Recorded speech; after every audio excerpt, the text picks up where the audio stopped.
እኔ አልነግራችሁም።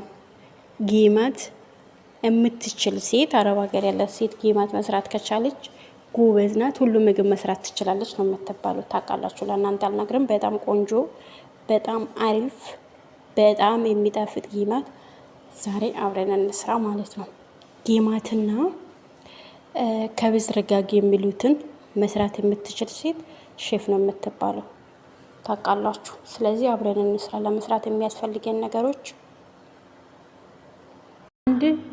አንድ ኩባያ ዱቄት፣ አንድ ማንኪያ እርሾ፣ አንድ ማንኪያ የሚሆን የሾርባ ማንኪያ የሚሆን ንሼ፣ ካስተር፣ ጨው፣ ስኳር፣ ዘይት ግማሽ የሚሆን ማለት ነው።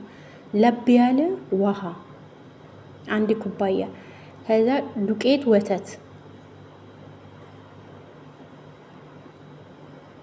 ከዛ በደንብ በማሽን ብታሹት በጣም አሪፍ ነው፣ ቆንጆ ነው የሚሆንላችሁ።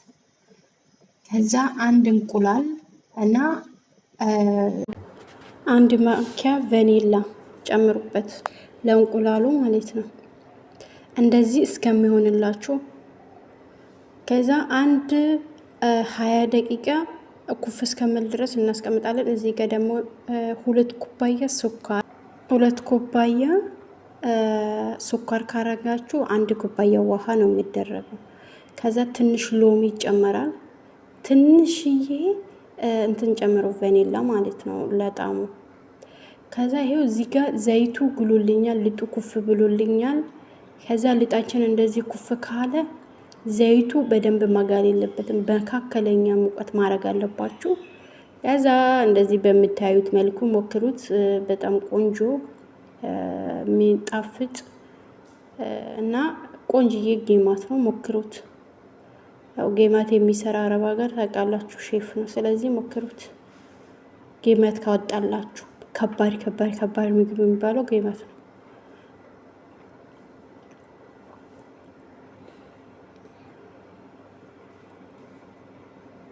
እና ያዘጋጀነው ሸርዬ ስኳር ማለት ነው።